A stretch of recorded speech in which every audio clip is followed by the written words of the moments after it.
Hey guys, again सभी का welcome है YED के एडिटोरियल क्लास में। मैं हूं आपका होस्ट अमन बहल। आज सुबह के फर्स्ट एडिटोरियल से क्लास को आगे बढ़ाएंगे। अ रॉन्ग टर्न इसका टाइटल है।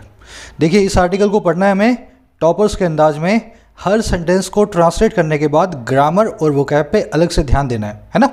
रिपब्लिक डे वायलेंस के ऊपर बेस्ड है, उसी अंदाज में पढ़ेंगे। और ये आपका आज का क्विज। हम हर रोज़ जो नए कॉन्सेप्ट सीखते हैं सभी के सभी लास्ट में क्विज पे अप्लाई करते हैं। तो आज आपको एक क्लोज टेस्ट दिख रहा है, अच्छे लेवल का क्लोज टेस्ट है। पहले आप इसको ट्राई दें। वीडियो को देखने के बाद, सारे कॉन्सेप्ट्स को सीखने के बाद लास्ट में मैं इसको लाइव आपको सॉल्यूशन करवाऊंगा। शुरू करें, चलिए फोकस से देखना। आइए कुछ नया सीखते हैं।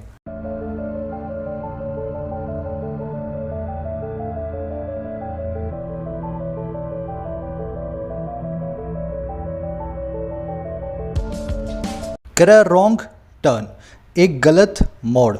किसी चीज़ ने जो बिल्कुल पटरी पे चल रही थी अचानक से ले लिया गलत सा मोड़। और बात हो रही है ऑन रिपब्लिक डे वायलेंस, गणतंत्र दिवस पे होने वाली हिंसा की, 26 जनवरी पे किसान आंदोलन के द्वारा हुई वायलेंस की। समझ गए ना।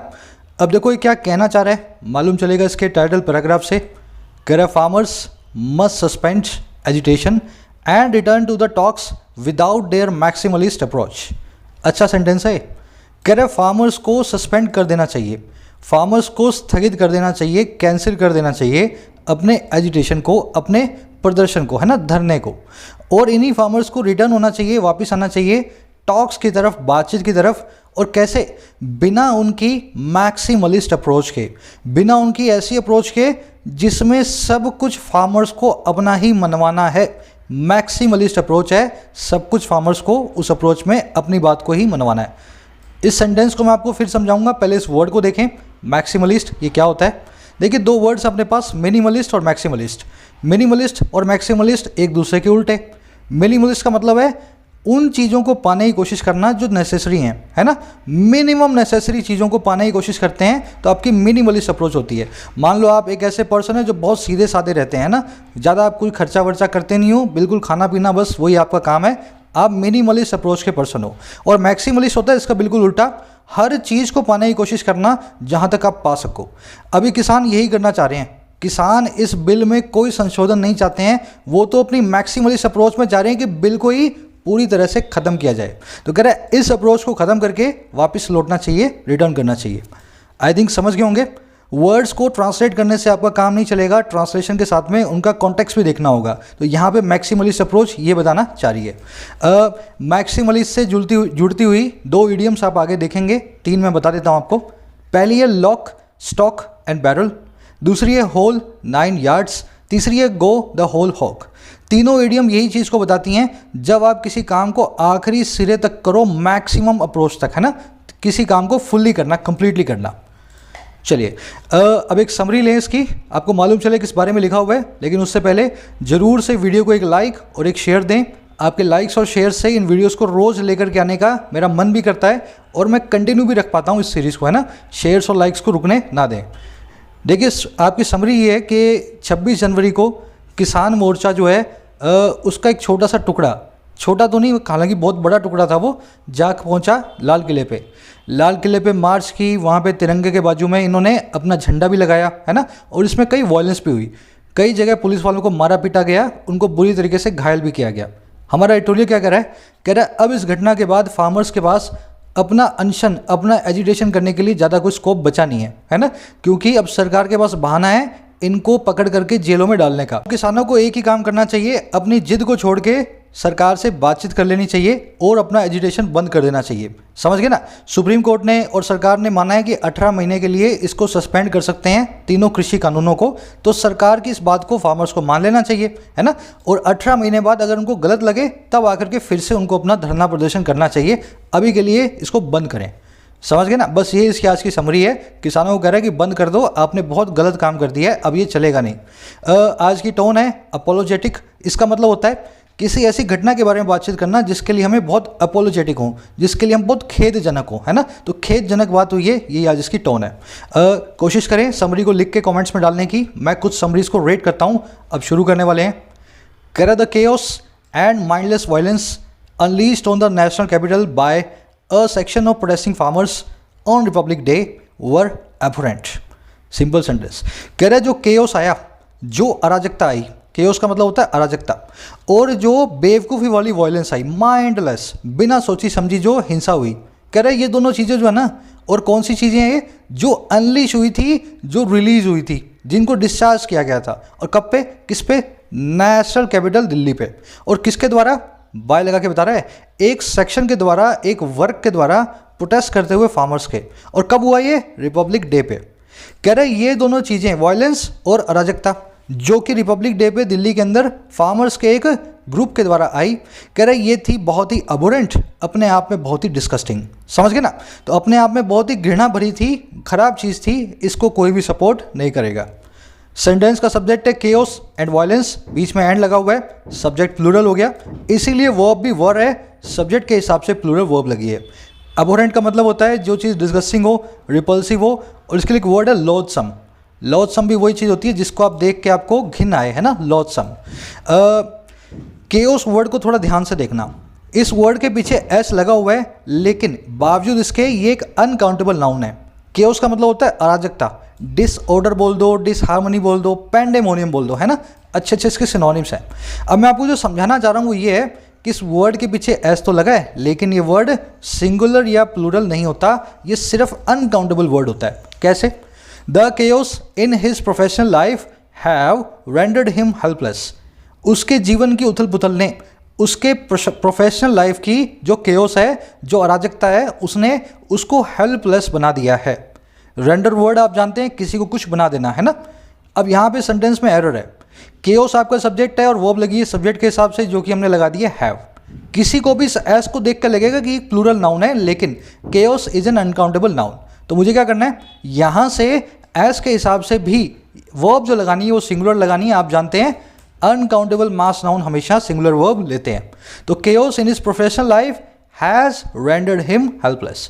समझ गए ना क्या समझाना चाह रहा हूँ? अब एक मेरा आपसे सवाल भी है, अगर इतना समझ गए हो तो मुझे बताएं 5 ऐसे सिंगुलर नाउन्स जो अपने पीछे एस लेते हैं, जो अपने पीछे एस लेते हैं बट फिर भी सिंगुलर है। एक मैं आपको बता देता हूँ, शैम्बल्स। मैं आपको करवा चुका हूँ ग्रामर सीरीज में, अच्छे से याद करो, नोट्स को खोलो। जैसे शैम्बल्स है, हमेशा सिंगुलर होता है, ए लगता है इसके आगे एस लगने के बावजूद। तो 5 ऐसे आपको ढूंढने और बताने, कमेंट सेक्शन में कोशिश करना। चलो आगे बढ़ते हैं। It is plausible that agents provocateurs infiltrated the farmers' march, but that does not absolve the farm leaders of responsibility. कह रहे ये चीज़ भी प्लॉसिबल है। प्लॉसिबल मतलब पॉसिबल, लाइकली, है ना, संभावित। कह रहे ये चीज़ भी संभावित है कि एजेंट प्रोवोकेटर्स ने इन्फिल्ट्रेट किया होगा, जा घुसे होंगे फार्मर्स की मार्च में, फार्मर्स के प्रदर्शनों में। अब ये कौन होते हैं एजेंट प्रोवोकेटर्स? तोड़ो इस वर्ड को। एजेंट मतलब पर्सन, कोई एक आदमी जो किसी दूसरे के लिए कोई काम करे। प्रोवोकेटर मतलब जो प्रोवोक करे, जो आपको भड़काए। एजेंट प्रोवोकेटर वो पर्सन है, वो एजेंट है, वो दलाल है जो प्रोवोकेशन की दलाली करता है। आपको आएगा, भड़काएगा, और ऐसा भड़काएगा कि आप कानून तोड़ोगे, और उसका भड़काने का मकसद ये होगा कि आप कानून तोड़ो और आपको पुलिस उठा के ले जाए। समझ गए मेरी बात को? आपको मिसलीड करके भड़काएगा, क्योंकि उसको पता है जैसे ही आप भड़कोगे पुलिस आपको ले जाएगी। वो होगा एजेंट प्रोवोक्यूटर। तो कह रहे ये बात भी पॉसिबल है कि कई एजेंट प्रोवोक्यूटर ने इनफिल्ट्रेट किया होगा, जा घुसे होंगे चोरी छुपे, परमिएट कर चुके होंगे, पेनिट्रेट कर चुके होंगे फार्मर्स के इस प्रदर्शन में। बट लेकिन that does not observe the leaders of responsibility. लेकिन वो चीज़ इन लीडर्स को रिस्पॉन्सिबिलिटी से मुक्ति नहीं दिलाती है। ये चीज़ फार्मर्स के लीडर्स को जिम्मेदारी से दोष मुक्त नहीं करती है। समझ गए? तो कह रहे हैं अराजक तत्वों का कुछ हाथ होगा, लेकिन लीडर्स का भी उतना ही रिस्पॉन्सिबिलिटी बनता है। अब देखो इस सेंटेंस में देखने वाले वर्ड्स, ये प्रोवोक्यूटर्स एजेंट्स आपने देख लिया ना, एस लगा हुआ है, प्लूरल नाउन है। इन्फिल्ट्रेट मतलब घुस जाना, चोरी छुपे, परमिएट करना, परवेट करना, पेनिट्रेट करना। एब्जोल्व का मतलब है दोष मुक्ति, सजा से बरी होना। एब्जोल्व के बाद में ऑफ लगा है, देखो एब्जोल्व लीडर्स ऑफ। समझ गए मेरी बात को? तो एब्जोल्व के बाद हमेशा आता है ऑफ। वैसे ही इसका सिनोनिम है एक्विट, उसके बाद आता है हमेशा ऑफ। इसका एक सिनोनिम है एक्सोनरेट, उसके बाद आता है हमेशा फ्रॉम, और एक होता है विंडिकेट, इसके बाद में कोई प्रपोजिशन नहीं आती है। चारों वर्ड्स एक दूसरे के सिनोनिम है, याद रखना है आपको एक्सोनरेट को, इसके बाद में फ्रॉम, कभी भी ऑफ नहीं लगाओगे, हमेशा फ्रॉम लगाओगे। चलो आगे बढ़ते हैं। कह रहे इनके नोट्स बना लो, वर्ड चारों सिनोनिम है एक दूसरे के, अलग अलग फिक्स प्रीपोजिशन लेके चल रहे हैं, है ना।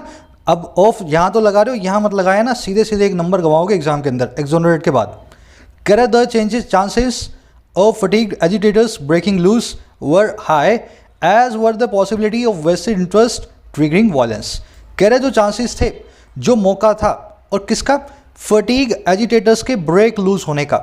एजिटेटर्स मतलब धरना देने वाले, फटीग मतलब थके हुए, एग्जॉस्टेड, और ब्रेक लूज करना मतलब मन मर्जी करना, ब्रेक होकर के लूज हो गए आप, अब जो करना आप अपने हिसाब से आज़ाद होकर कर रहे हो। कह रहे जो चांसेस थे, जो आसार थे थके हुए या डेस्परेट एजिटेटर्स के अपनी मन मर्जी के, वो थे बहुत ज़्यादा, बहुत ही हाई। अच्छा कैसे, जैसे कि थी वो पॉसिबिलिटी और किसकी, वेस्टेड इंटरेस्ट की, छुपे हुए इंटरेस्ट की, ट्रिगर करने की, वायलेंस को भड़काने की, इस हिंसा को। तो एक तो एजिटेटर्स भी फटीग हो गए हैं, 2-2.5 महीने से वो सर्दी में बैठे हैं, तो हो सकता है उनकी भी मनमानी हो गई हो इस काम में, है ना, इसके चांसेस भी बहुत थे। दूसरी तरफ हमारे पास ये भी चांसेस थे कि कई सारे वेस्टेड इंटरेस्ट, अंतर्निहित इंटरेस्ट, है ना, लोगों के छुपे हुए इंटरेस्ट, वो भी ट्रिगर करवाएं इस वायलेंस को, ताकि ये प्रदर्शन बंद हो। कह रहे दोनों चीज़ों के चांसेस हाई थे। समझ गए। चांसेस की वर्ब है वर, पॉसिबिलिटीज़ की वर्ब है वर। यहाँ पे पॉसिबिलिटीज़ की वर्ब वर से, सब्जेक्ट से पहले आई हुई है, इन्वर्जन हुआ है। उसका रीजन क्या है, एज कंजंक्शन। एज और लाइक में डिफरेंस आपको पता है ना, अलग से वीडियो करके हमने किया हुआ है इसको। जब जब एज आएगा उसके बाद में इन्वर्जन होगा, वर्ब जो है सब्जेक्ट से पहले आ जाएगी। अगर यहाँ पे ये वर्ब ना होती तो हम एज की जगह पे लाइक नाम की प्रेपोजिशन को यूज़ करते। जिन लोगों ने ये कॉन्सेप्ट नहीं देखा है, ज़रूर से मैं कमेंट सेक्शन में पिन कर रहा हूँ ये कमेंट को, वहाँ से इस वीडियो को देखना, बहुत अच्छा कॉन्सेप्ट है। ब्रेक लूज करना मतलब मनमर्जी करना, फटीग मतलब थका हुआ, टायर्ड हो, वेस्टेड मतलब छुपा हुआ, इनहेरेंट अंतर्निहित, हिडन, लेटेंट, है ना, अंदर छुपा हुआ। ट्रिगर करना मतलब उकसाना, इंसाइट, इंस्टिगेट, कोज पर, है ना, सब ट्रिगर के सिनोनिम्स हैं। चलो, करे the leaders of the agitation should have taken note of the divergence in the rank and the rejection by certain recalcitrant groups of the routes for the march they had agreed with the Delhi police। अब देखो leaders की जिम्मेदारी को बता रहा है, कह रहा है इस धरने के जो लीडर्स थे उनको टेक नोट करना ही चाहिए था, उनको ध्यान में लेना ही चाहिए था उस डाइवर्जेंस को जो थी रैंक में। देखो रैंक कौन होते हैं, किसी भी ग्रुप के सबसे छोटे लोग, प्यादों को बोलते हैं रैंक। डाइवर्जेंस का मतलब होता है असमानता, कोई बहुत पैसे वाला, कोई थोड़ा गरीब, कोई बहुत पावरफुल, कोई बहुत ठंडे जो है ना स्वभाव वाला, है ना। तो कह रहे लीडर्स को भी इस चीज़ को ध्यान देना था कि उनके रैंक में बहुत डाइवर्जेंस है, बहुत ज़्यादा असमानताएं हैं, और बहुत सारा रिजेक्शन भी आया है सर्टेन ग्रुप्स के द्वारा जो बहुत रिकल्सिट्रेंट हैं, जो बहुत डिसओबीडियंट है ना, अवज्ञाकारी हैं। और किसके लिए, रूट्स के लिए, इस मार्च के लिए जिसके लिए वो अग्री हुए थे, जिस मार्च के लिए उन्होंने सहमत हुए थे दिल्ली पुलिस के साथ। तो पहले से ही इनको पता था लीडर्स को कि कई ऐसे शरारती तत्व हैं, रिकल्सिट्रेंट ग्रुप्स हैं जो मानने को तैयार नहीं है ना, ये कहते हैं हम अपने हिसाब से मार्च करेंगे। और बहुत सारी असमानता भी है किसानों के अंदर, कोई बहुत पैसे वाला है, कोई कम पैसे वाला है, तो इन चीज़ों को भी ध्यान देना चाहिए था। अब आ जाओ इसमें देखने वाले वर्ड्स को। डाइवर्जेंस मतलब असमानता, डिस्पैरिटी बोल दो, डिफरेंस बोल दो, डेविएशन बोल दो। रिकल्सिट्रेंट मतलब वो इंसान जो आपकी बात को ओबीडियंट ना हो, रिबेलियस हो, डिसओबीडियंट हो या अनरूली हो। रूल्स को ना मानने वाला person is called unruly person. समझ गए ना, जिसको कानून को हाथ में लेना हो, unruly person. Correct, true, no popular mobilization can be held hostage to the threat of violent deviation by a handful, but there is judgement to be made at each turn. कह रहे सच बात है, ट्रू, कोई भी popular जत्थाबंदी, लामबंदी या mobilisation या कोई भी कैंपेन, है ना, कह रहे कोई भी बहुत ही लोकप्रिय कैंपेन को आप हेल्ड होस्टेज नहीं कर सकते हो, आप उसको बंदी नहीं बना सकते हो, है ना। और किसका, उस थ्रेट का जो है वायलेंट डेविएशन की, जो है हिंसा की तरफ मुड़ जाने की, और किसके द्वारा, अ हैंडफुल, थोड़े से मुट्ठी भर लोगों के द्वारा। मान लो 50,000 लोग हैं, उसमें से 50 लोग वायलेंस करना चाहते हैं। कह रहे सच बात है ये कि कोई भी ऐसा बड़ा मोबिलाइजेशन हो, बड़ा जत्थेबंदी हो, उसको आप हिंसा के नाम पे अलग नहीं कर सकते हो उनमें से मुट्ठी भर लोगों के कारण। ये बात बिल्कुल सच है, लेकिन बट वहाँ पे हमेशा जजमेंट होती है करने के लिए, हर एक टर्न पे, हर एक मोड़ पे। जब ये काम हो रहा था, हर मोड़ पे किसान नेताओं को आगे आकर के इनको रोकना चाहिए था। ये मुट्ठी भर लोगों ने सारे किसानों का नाक कटवाने का काम किया है। इन्हीं की वजह से आप सभी किसानों को आज भला बुरा कह सकते हो, है ना। समझ गए सेंटेंस को। अब देखने वाले वर्ड्स देखो, हेल्ड हॉस्टेज टू समबडी मतलब किसी को प्रिजनर बनाना। When you are held hostage to something या समबडी, आपका मतलब है कि आप उस चीज़ के गुलाम हो चुके हो। कोई भी मोबिलाइजेशन को आप गुलाम नहीं बना सकते हो वॉयलेंस का, सिर्फ एक हैंडफुल लोगों के कारण जो शरारती तत्व हैं उसके अंदर। डेविएशन मतलब थोड़ा सा अलग हट जाना। हैंडफुल मतलब थोड़े से लोग मुट्ठी भर बोलते हैं। हैंडफुल पे एक बहुत ही अच्छा कॉन्सेप्ट बनता है। कॉन्सेप्ट ये है कि हैंडफुल का सिनोनिम्स होता है, प्लूरल होता है हैंडफुल्स। आपको लगेगा मैं हैंड्स फुल बना दूं, हैंड्स फुल, लेकिन प्लूरल क्या होता है? हैंडफुल्स। लास्ट में एस लगेगा, ना कि हैंड के बाद में एस लगेगा। दोनों सेंटेंस को ध्यान से देखो। Her diet is mostly hands full of fruits and vegetables. उसकी डाइट मोस्टली बनी हुई है फ्रूट्स एंड वेजिटेबल्स से, और उसके कैसे? हैंड्स फुल, है ना, कुछ मुट्ठी भर फ्रूट्स और वेजिटेबल ही उसकी डाइट है। कहने का मतलब ये। तो मैंने यहाँ पे सिंगुलर से प्लूरल बनाना चाहा हैंडफुल का, तो मैंने हैंड्सफुल लिख दिया, ये गलत है, मुझे लिखना चाहिए हैंडफुल्स। ऐसे एक वर्ड होता है स्पूनफुल, है ना, स्पूनफुल मतलब चम्मच भर, हैंडफुल मतलब मुट्ठी भर। स्पूनफुल का भी प्लूरल स्पूनफुल्स होता है। He asked for 3 spoonfuls of sugar in his tea. उसने मांगा 3 चम्मच शुगर को अपनी टी के अंदर। तो 3 स्पून फुल्स करना, यहाँ पे स्पूनफुल मत लिखना। समझ गए ना? इनका प्लूरल ऐसे ही बनता है। ये दोनों अजीब से वर्ड हैं, लास्ट में ऐसा लगता है, ना कि हैंड और स्पून के बाद। चलो, the leadership itself an association of disparate individuals and organizations should have been more realistic about its capacity to manage such a gathering। कह रहे जो लीडरशिप है, जो नेतागिरी है, जो इसके नेता हैं किसान आंदोलन के, खुद ही जो एक एसोसिएशन है ऐसे इंडिविजुअल्स लोगों की और संस्थाओं की जो हैं डिस्पैरेट, जिनमें पैरिटी नहीं है, अनइक्वल है ना, डाइवर्जेंट है। कह रहे लीडरशिप जो कि खुद ही ऐसे एसोसिएशन और लोगों से मिलकर बनी है जो कि असमानता वाले लोग और संस्थाएं हैं, है ना। कह रहे इसको होना चाहिए था, शुड हैव बीन, और ज़्यादा रियलिस्टिक। और किसके बारे में? इसकी कैपेसिटी के बारे में कि कैसे ये मैनेज करेगी ऐसी एक गैदरिंग को, ऐसे एक बड़े ग्रुप को। तो ये लीडरशिप भी अलग अलग टाइप के लोगों से बनी हुई है। कोई ज़्यादा गर्म स्वभाव का है, किसी के पास पैसा ज़्यादा है किसानों में, है ना। तो इनको पता होना चाहिए था कि इतनी बड़ी गैदरिंग को भी हम सही से मैनेज नहीं कर सकते हैं। डिस्पैरेट वर्ड को देख लेना, जिसमें पैरिटी ना हो। रियलिस्टिक मतलब जो ज़मीन से जुड़ा हुआ हो, जो रियल जो है ना, सच्चाई को जानता हो, है ना, जो ज़मीनी हकीकत को सही से समझ पाए। कह रहा in the end unruly elements took over the streets of Delhi.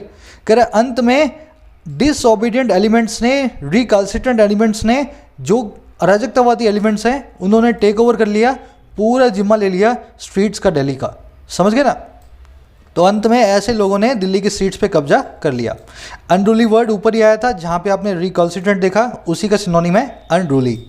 चलो, कर they broke barricades, thrashed and tried to move down police personnel. उन्होंने बैरिकेड्स को तोड़ा, पीटा, थ्रेश किया, और ट्राई किया कि वो मोव डाउन कर दें, कुचल डालें पुलिस के सिपाहियों को, पर्सनल को। ऐसा भी इन लोगों ने किया, है ना। बैरिकेड्स को तोड़ा, पुलिस वालों की पिटाई की, और क्रेन लेकर के और ट्रैक्टर लेकर सोचा कि मोव डाउन कर देते हैं, कई पुलिस वालों को नीचे कुचल देते हैं। देखने वाला वर्ड थ्रैश मतलब बीट करना, किसी को मारना पीटना। मोव डाउन का मतलब है किसी को कुचल देना, अंधाधुंध होकर के, ना आप देखा, ना ताव देखा, ना आदमी देखा, ना औरत देखी, ना बच्चा, बस मोव डाउन करना है, मुझे तो क्रश करना है, किसी को मारना काटना है ना, मोव डाउन। कर the police resorted to lathi charge and used tear gas, but given the circumstances short restraint। करे पुलिस जो है वो भी रिसोर्ट टू कर गई, पुलिस भी उतर आई, और किस पे? लाठी चार्ज पे, और यूज़ कर दिया टीयर गैस को। लेकिन देखते हुए और किसको? सर्कमस्टांसिस को, हालातों को, इसी पुलिस ने दिखाया रिस्ट्रेंट को, इसी पुलिस ने संयम बरता। गोलीबारी नहीं की पुलिस ने, लाठीचार्ज किया, आंसू गैस के गोले फेंके, लेकिन मार खा के भी गोलीबारी जो है ना, मतलब फायरिंग पे पुलिस जो है नहीं उतर के आई। अब इसमें देखने वाले वर्ड्स, रिस्ट्रेंट का मतलब है सेल्फ कंट्रोल, पेशेंस, संयम। रिसोर्ट टू का मतलब है उतर आना। रिसोर्ट टू की खासियत है, इस टू के बाद हमेशा नाउन, प्रोनाउन या जीरंड आता है। जैसे यहाँ पे एक लाठीचार्ज नाम का नाउन आया हुआ है, अगर ये नाउन ना होता तो ये वर्ब फॉर्म में इसकी आईएनजी फॉर्म को यूज़ करता। जैसे इस सेंटेंस को देखो, the cyber criminal have resorted to steal meagre subsidies from the accounts of the poor. जो साइबर क्रिमिनल हैं, जो ये ऑनलाइन जो है क्रिमिनल हैं, ये उतर आए हैं चुराने पे थोड़ी थोड़ी सब्सिडीज़ को भी गरीब लोगों के अकाउंट से। आजकल गैस वैस की सब्सिडी आती है ना, 500-700 रुपये, उसको भी चुराने के चक्कर में पड़ गए हैं साइबर क्रिमिनल्स, है ना। अब देखो यहाँ पे साइबर क्रिमिनल्स रिसोर्टेड टू के बाद में आना चाहिए नाउन, प्रोनाउन या जीरेंट। स्टील एक वर्ब है, ना तो नाउन है, ना प्रोनाउन है, ना जीरेंट है। अब इसके पास एक ही चारा है, मुझे इसके आगे आईएनजी लगाना पड़ेगा ताकि ये जीरेंट बने, वर्ब की आईएनजी फॉर्म बने। समझ गए ना? तो ऐसे रिसोर्ट टू नाम के इस फ्रेज को आपको यूज करना है। हमेशा इसके बाद में नाउन आए, प्रोनाउन आए, अगर वर्ब आए तो उसको आईएनजी फॉर्म में बदल दें। चलिए आगे बढ़े। ऐसी एक लिस्ट हमने कई बार की हुई है, जो सारे के सारे ऐसे फ्रेज हैं रिसोर्ट टू जैसे 25 से 30 फ्रेज मैंने आपको स्क्रीनशॉट लेकर के दिखाया है। अब उसको बार बार देखा करो जब भी मैं आपको बताऊं, ताकि आप उनको याद कर पाओ, है ना? कह more than 300 personal were injured, at least 40 of them seriously. 300 से ज़्यादा इंजर हुए और कम से कम उनमें से 40 सीरियसली इंजर हुए, है ना? 300 से ज़्यादा चोटिल हुए और 40 को तो बहुत ज़्यादा चोटें लगी हैं। All this and the March it self was avoidable. कह रहा है ये सब कुछ, ये सारी तामझाम जो ऊपर हुई और जो ये मार्च थी, ये जो आगे प्रदर्शन था ना, आगे बढ़ने का जो काम था, ये खुद ही, ये दोनों ही चीज़ें अवॉइडेबल थी। इन दोनों को अवॉइड किया जा सकता था। सेंटेंस में गलती है। गलती ये है कि बीच में एंड लगा के इसने वॉज नाम की वर्ब को यूज़ किया है। अगर इसने यहाँ पे वॉज लगाना था तो यहाँ लगाता अलॉन्ग विद, है ना, या एज वेल एज। आपको पता है as well as, along with preposition होती हैं जो अपने बाद में एक अपने ऑब्जेक्ट को लेती हैं। तो उस केस में मार्च आपके सब्जेक्ट का पार्ट नहीं होता, लेकिन इस केस में एंड लगा है तो मार्च सब्जेक्ट का पार्ट है, तो मुझे वॉज की जगह पे वर्ड को यूज़ करना चाहिए। चलिए आगे बढ़ते हैं। कह रहा the Delhi police must investigate and hold to account individuals and groups responsible for the violence. कह रहे दिल्ली पुलिस को इन्वेस्टिगेट करना ही चाहिए, जांच करनी चाहिए और होल्ड टू अकाउंट करना चाहिए, जिम्मेदार ठहराना चाहिए उन लोगों और ग्रुप्स को जो रिस्पॉन्सिबल हैं इस वायलेंस के लिए, जो जिम्मेदार हैं इस हिंसा के लिए। दोनों काम दिल्ली पुलिस को करने हैं। पहली वर्ब है मस्ट इन्वेस्टिगेट, दूसरी must hold to account. Hold to account एक फ्रेज होता है किसी को जिम्मेदार ठहराना, है ना? कह रहे farmer leaders have the unenviable task of cooperating with the police in the investigation. और कह रहे फार्मर्स के लीडर्स के पास अब एक ऐसा काम आ गया है जो है अनएनविएबल, जो बहुत ही एम्बैरेसिंग है। इस वर्ड को मैं समझाऊंगा अभी। लीडर्स के पास भी अब शर्मनाक एक काम इनको करना पड़ेगा, जो है कोऑपरेट करने का पुलिस के साथ इन्वेस्टिगेशन में। अनएनविएबल का मतलब होता है जिस चीज़ का कोई एनवे ना हो। एनवे मतलब ईर्ष्या। जैसे आपके पास कोई गाड़ी है और मुझे देख के लगे यार मेरे पास क्यों नहीं है, तो मैं आपसे एनवेबल काम हो जाएगा आपके लिए, है ना?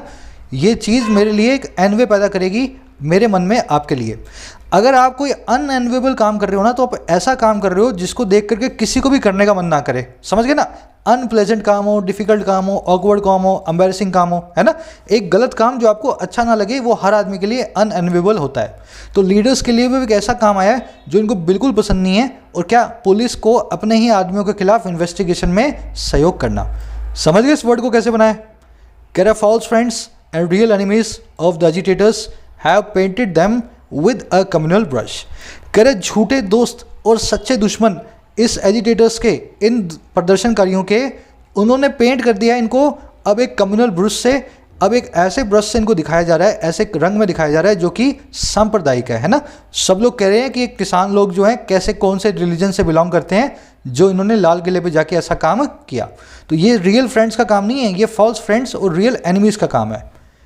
कह रहे bringing the culprits to book is essential not only to salvage the reputation of an agitation that had remained largely peaceful for nearly 2 months, but also to nip in the bud a dangerous communal slant before it slips out of control. Sentence लंबा पर बहुत simple. कह रहा लेकर के आना, bring करना। अच्छा, किसको? कल्प्रिट्स को, गुनहगारों को। और कहाँ पे? बुक तक। ब्रिंग समवन टू बुक का मतलब होता है कानून के दायरे में लाना, अरेस्ट करना, कोर्ट में लाना, केस चलाना। कह रहा है गुनहगारों को ब्रिंग टू बुक करना या गुनहगारों को कानून के हाथों में लाना, कह रहा है वो है बड़ा इसेंशियल। और क्यों? ना केवल सैल्वेज करने के लिए, ना केवल बचाने के लिए रेपुटेशन को, इज्जत या प्रतिष्ठा को एक एजिटेशन की, जो कि रहा है मोटे तौर पे शांति वाला, पीसफुल, लगभग 2 महीनों के लिए। कह रहा ना केवल इस काम के लिए इनको पकड़ना जरूरी है, बट ऑल्सो, बल्कि निप इन द बर्ड करने के लिए, शुरू से ही खत्म कर देने के लिए एक डेंजरस, एक बहुत ही ज़्यादा खतरनाक कम्युनल स्लैंट को, एक सांप्रदायिक ढलान को, इससे पहले कि ये स्लिप आउट ऑफ कंट्रोल हो जाए, इससे पहले कि चीज़ें हमारे हाथ से फिसलने लगे। तो कह रहे क्रिमिनल्स को तो ला करके पकड़ना ही पड़ेगा, टांगना ही पड़ेगा। दोनों काम के लिए ज़रूरी है, एसेंशियल है कि पहले तो रेपुटेशन को बचाएं इस एजिटेशन की जो अभी तक पीसफुल रहा है 2 महीनों से, और दूसरा डेंजरस स्लैंट को, कम्युनल स्लैंट को रोक दें, खतरनाक सांप्रदायिक ढलान को रोक दें, इससे पहले की चीज़ें उससे पहले जो है उस पर फिसलनी शुरू हो जाए। अब आ जाओ देखने वाले वर्ड्स। ब्रिंगिंग यहाँ पे एक जीरंड है, वर्ब की आईएनजी फॉर्म सब्जेक्ट का काम कर रही है। ब्रिंग समवन टू बुक, इस फ्रेज का मतलब होता है किसी को गलत काम की सजा देना। कल्प्रिट मतलब गुनहगार, रॉन्ग डूअर बोल दो, मिसक्रिएंट बोल दो, है ना, क्रिमिनल बोल दो, कल्प्रिट। नॉट ओनली के बाद में जो आएगा बट ऑल्सो के बाद में वही आएगा। जैसे यहाँ पे टू प्लस में वर्ब की फर्स्ट फॉर्म या बे इन्फिनेटिव, वैसे यहाँ पे देखो आपको इन्फिनेटिव मिलेगा। नॉट ओनली बट ऑल्सो की यही खासियत है, अपने बाद में सेम पार्ट ऑफ स्पीच का वर्ड लेंगे, है ना। सेल्वेज करना मतलब बचा खुचा बटोर लेना, रिकवर करना, रेस्क्यू करना, जो बचा खुचा उसको बटोर लेना, है ना। निप इन द बड, बड का मतलब होता है किसी चीज़ों को, देखो निप का मतलब है मसल देना, बड का मतलब है तने में। अगर कोई फूल, कोई कली खिल रही है और आपको लगता है कि मुझे इसको नहीं बनने देना आगे, तो आप उसको अपनी उंगली से मसल देंगे। तो आप क्या करते हैं, निप इन द बड करते हैं, चीज़ों को डेवलप होने से पहले ही ख़त्म करने का काम करते हैं, है ना। ऐसे इस ईडियम को याद रखें, निप इन द बड। एसएससी में क्वेश्चन आया हुआ है जिसमें ईडियम को गलत तरीके से यूज़ करवाया गया था 2016 या 17 में, निप एट द बड के नाम से, है ना। वहाँ पे क्वेश्चन में आपसे यही पूछा गया था, करेक्ट ईडियम होती है निप इन द बड। तो उसने लिख के दिया bad habit should be nipped at the बड।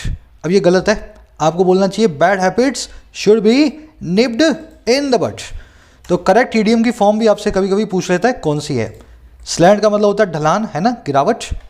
करे the centre has said it would continue to engage the processors in negotiations. Centre ऐसा कह चुका है कि ये जारी रखेगा, काम में लगाए रखना, बातचीत किए रखना प्रोसेसर से निगोशिएशंस में, मोल भाव में। तो सेंटर ने तो बोला है कि मैं इसके बाद भी प्रोटेस्टर से बातचीत चालू रखूंगा, इस बातचीत को खत्म नहीं करूंगा। अब देखो इन प्रोटेस्टर्स की बात कर रहा है। करे the offer of the government to keep in abeyance for up to 18 months द 3 controversial farm laws that are at the heart of current face off remains an opportunity for the leaders to seek a negotiated settlement। कह रहे जो offer है ना, जो proposal है किसका भाई, सरकार का, कि वो कीप इन अबेयंस रखेगी। कीप इन अबेयंस का मतलब होता है सस्पेंडेड स्टेट में रखना। ये मैंने लिखा नहीं है आज, है ना, ये लिखना रह गया। कीप इन अबेयंस मतलब अधर में रखना, अभी उसको ना आगे लाना ना पीछे बढ़ाना। कह रहा जो सरकार का ऑफर है कि हम अधर में रखेंगे, सस्पेंडेड रखेंगे 18 महीने तक के लिए 3 कंट्रोवर्शियल फार्म लॉज को, कृषि कानूनों को, और जो कि एट द हार्ट हैं, जो कि बिल्कुल बीचों बीच हैं इस करंट फेस ऑफ के, इस करंट स्टेलमेट के, इस करंट इम्पैस के, है ना। कह रहे ये जो ऑफर है ना, इन लोगों के बीच के झगड़े का जो कारण है, ये जो ऑफर है, ये अभी भी बना हुआ है एक अपॉर्चुनिटी लीडर्स के लिए कि वो कोशिश करें पाने की एक निगोशिएटेड सेटलमेंट को, एक ऐसे सेटलमेंट को जो मोल भाव करके निगोशिएशन करके लाया जा सकता है। समझ गए ना। तो अब इनको यही करना चाहिए। सरकार ने बोला 18 महीने के लिए हम नहीं लगाएंगे, तो इनको मान लेना चाहिए 18 महीने के लिए इनको निगोशिएशन करके अपने घर लौट जाना चाहिए किसानों को। समझ गए ना, इसका ये कहना है। ऑफर की वर्ब है रिमेन्स, दैट की वर्ब है आर, फेस ऑफ का मतलब है आपसी गतिरोध, है ना। इधर से किसान, उधर से सरकार एक दूसरे को आंखें दिखा रही हैं, फेस टू फेस ऑफ कर रही हैं। इसको डेडलॉक, इम्पैस, स्टेलमेट भी बोलते हैं, है ना। नेगोशिएटेड मतलब जिसमें बहुत मोल भाव हो। इसके लिए एक वर्ड अपने पास हैगल, हैगल करना और नेगोशिएट करना मतलब किसी से बहुत मोल भाव करना। इस वर्ड को खास ध्यान करना। करा the agitators want the laws to go lock stock and barrel but their maximalist approach is unhelpful. करा एजिटेटर्स चाहते हैं कि लॉज जो हैं वो चले जाएं कंप्लीटली। ये मैंने आपको शुरू में करवाई थी ईडियम, है ना, lock stock and barrel, completely. Agitators चाहते हैं कि लॉज जो हैं चले जाएं पूरी तरह से, लेकिन उनकी ये जो मैक्सिमलिस्ट अप्रोच है वो अनहेल्पफुल है, किसी भी तरह से काम में नहीं आ रही। समझ गए ना। लॉक स्टॉक बैरल का मतलब है कोई चीज़ का पूरी तरह से होना। अगर आपको लॉक, स्टॉक और बैरल दे दूं तो आप हाथों हाथ एक बंदूक बना देंगे। सिर्फ 3 ही चीज़ें चाहिए बंदूक बनाने के लिए, ये तीनों चीज़ें मोटे तौर पे, है ना। तो जो भी चीज़ लॉक स्टॉक बैरल होगी वो अपने आप में कंप्लीट है, अपने आप में एज ए होल है ना। चलो करा they must discontinue the protest for now and disperse while reserving the option of restarting it later. करा अब उनको डिसकंटिन्यू कर देना चाहिए, ख़त्म कर देना चाहिए इस प्रोटेस्ट को, फॉर नाउ, अभी के लिए। और अभी इनको डिस्पर्स हो जाना चाहिए, इन किसानों को अपने अपने घर लौट जाना चाहिए। डिस्पर्स का मतलब है गैदर का बिल्कुल उल्टा, स्कैटर हो जाना, अलग अलग दिशाओं में चले जाना, मतलब एक तरीके से अपने घर लौट जाना, है ना। तो इनको पोटैश को ख़त्म करना चाहिए और घर लौट जाना चाहिए। और कैसे, रिजर्व करते हुए, साइड में रखते हुए उस ऑप्शन को रीस्टार्ट करने का, बाद में इट लेटर, है ना। 18 महीने बाद इनको लगे इनकी मांगे पूरी नहीं हो रही है, तब ये फिर से रीस्टार्ट करें। इस ऑप्शन को इज्जत के साथ बरकरार रखते हुए अपने घर लौट जाना चाहिए। रिजर्विंग यहाँ पे प्रेजेंट पार्टिसिपल साइमल्टेनियस एक्शन, दे की दो मेन वर्ब्स हैं, मस्ट डिसकंटिन्यू और मस्ट डिस्पर्स, लेकिन साइमल्टेनियसली उनको रिजर्व करने का काम भी करना है एक ऑप्शन को, ताकि रीस्टार्ट कर सके इसको बाद में, है ना, प्रेजेंट पार्टिसिपल। कह they should consider options short of a complete repeal of the laws. इन किसानों को कंसीडर करना चाहिए उन ऑप्शंस को भी जो शॉर्ट ऑफ हों, जो कम हों एक कंप्लीट रिपील के इन लॉस के।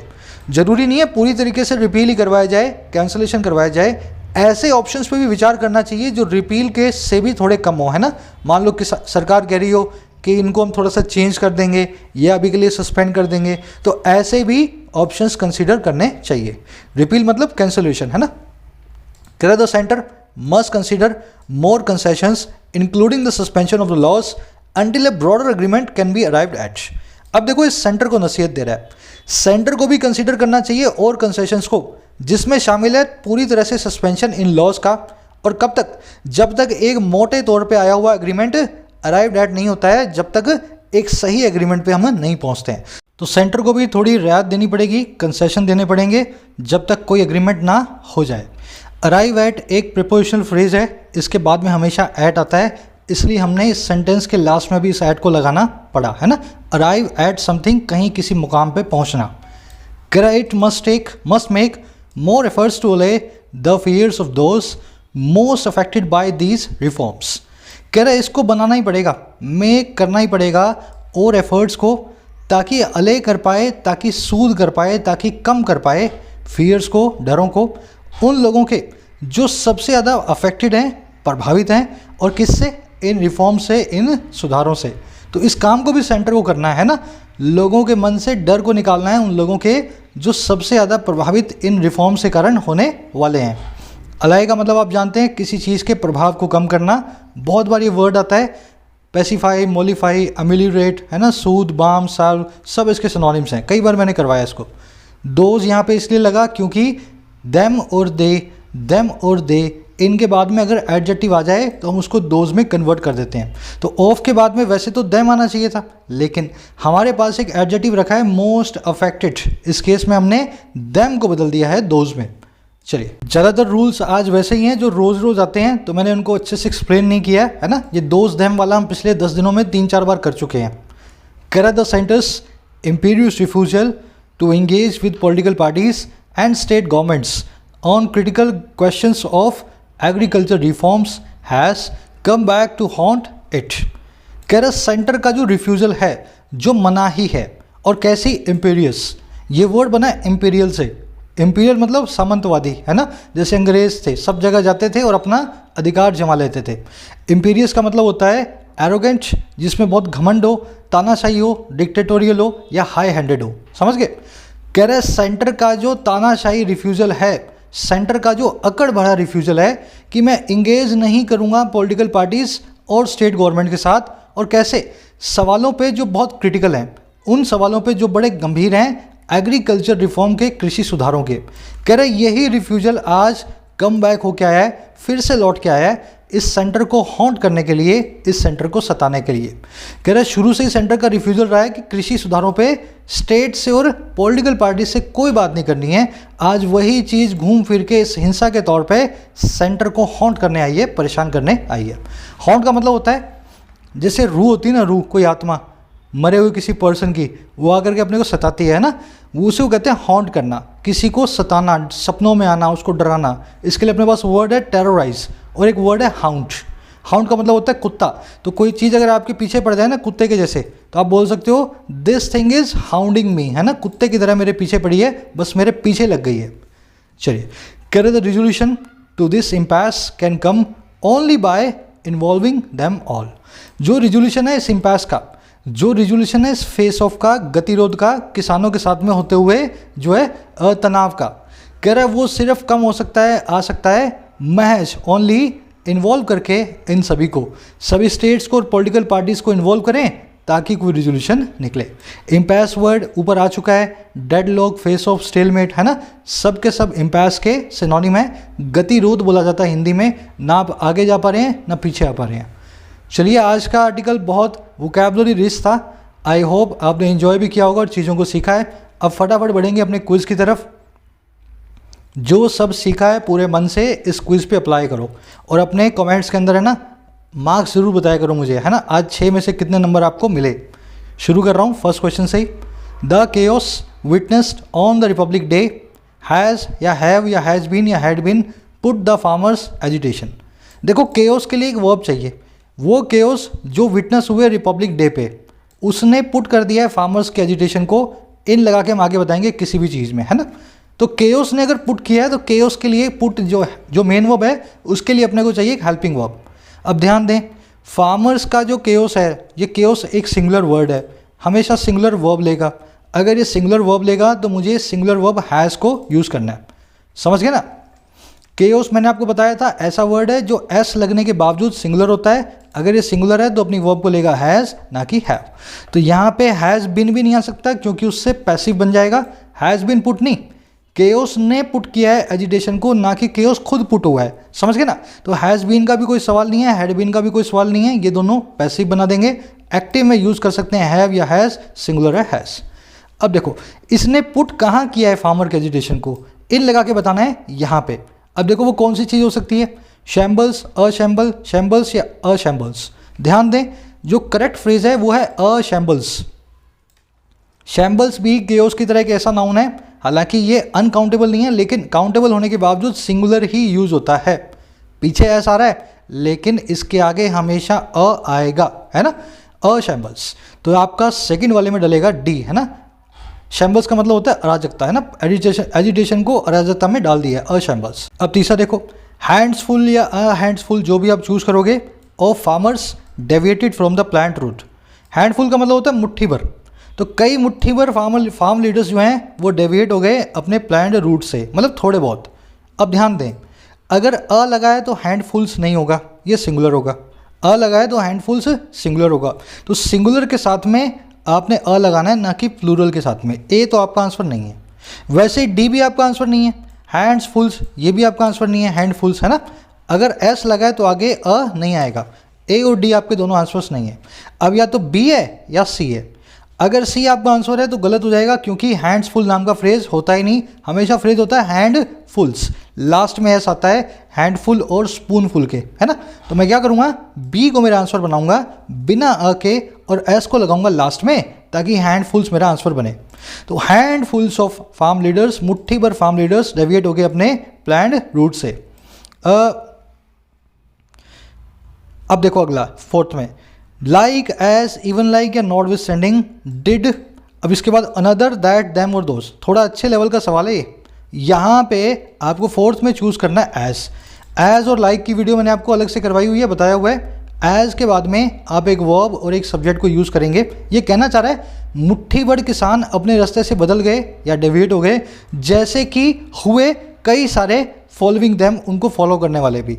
कुछ किसान तो डेविएट हुए, उसी तरीके से कई उनको फॉलो करने वाले, उनके जो फॉलोअर्स थे वो भी डेविएट हो गए, उनको फॉलो करते करते पीछे पीछे लग गए, है ना। तो यहाँ पे लाइक का कोई काम नहीं है, यहाँ पे नॉट विथ स्टैंडिंग का कोई काम नहीं है, यहाँ पे मैं यूज़ करूँगा एज को। अब देखो ये अगले वाले से वेरीफाई हो जाएगा आपने सही यूज़ किया है नहीं किया, है ना। यहाँ पे लगा दिया एज। अब देखो डिड के बाद में आप यहाँ पे लगाओगे अनदर, दैट, देम या दोस। यहाँ पे आपको यूज़ करना है दोस को, क्योंकि एक एडजेक्टिव पड़ा है। दे को आप यूज़ नहीं कर सकते, सब्जेक्ट का काम है यहाँ पे वैसे दे का, पर दे तो दिखा ही नहीं हुआ मैंने, है ना। दैम का काम नहीं है, दैट का काम नहीं है, अनदर का काम नहीं है। यहाँ पे यूज़ करना है दोस को। दोस जैसे ही लगाओगे इसके बाद में ये एडजेक्टिव इसको मॉडिफाई कर देगा, है ना। तो मैं ऐसे बनाऊंगा इसको, as did those following them. अगर आप इसको पकड़ोगे ना, डिड और दोस, यहाँ से आप पकड़ पाओगे कि एज क्यों आएगा। एज इसलिए आएगा क्योंकि एक सब्जेक्ट और वर्ब बाद में पड़ा है, यहाँ पे लाइक का कोई भी काम नहीं है ना। और वर्ब हमेशा सब्जेक्ट से पहले आएगी ताकि इन्वर्जन हो सके। थोड़ा टेढ़ा था ये मुझे मालूम है, लेकिन अगर ग्रामर आपने पढ़ी है मेरे साथ तो तभी कर पाओगे इसको। चलो, एंड रिसोर्टेड टू अब देखो यहाँ पे कुछ लगाना है। रिसोर्ट टू के बाद में हमेशा नाउन, प्रोनाउन या जीरेंड आता है। ब्रेकिंग एक जीरेंड है, आ सकता है। ब्रेक एक वर्ब है, नहीं आ सकती। ब्रोकन एक वर्ब है, नहीं आ सकती। ब्रेकिंग एक जीरेंड है, ये भी आ सकता है। लेकिन ये ब्रेकिंग का मतलब है तोड़ना और ये ब्रेकिंग का मतलब है गाड़ी की ब्रेक लगाना। तो ये किस पे रिसोर्ट टू किए? बैरिकेड्स पे ब्रेक लगाने पे या बैरिकेड्स को तोड़ने पे? जाहिर सी बात है बैरिकेड्स को तोड़ने की बात हो रही है। तो डी वाला जो है वो कॉन्टेक्स्ट के हिसाब से, मीनिंग के हिसाब से गलत है। वर्ब की आईएनजी फॉर्म आएगी ब्रेकिंग ए। समझ गए ना? तो रिसोर्ट टू कर गए, उतर आए बैरिकेड्स को तोड़ने पे और आगे देखो थ्रैशिंग, मारने पे पुलिस वालों को। चलिए कल की वीडियो में मुलाकात लूँगा। आज का क्विज थोड़ा अच्छा बनाया मैंने, कोशिश करेंगे अपने लेवल को ऊपर लाएं धीमे धीमे। पिछली वीडियोस को भी आप चला करके देख सकते हैं। अगर चैनल पे नए आए हैं, पिछली वीडियोस से भी इंग्लिश को आप सीख सकते हैं। तब तक के लिए साइनिंग आउट।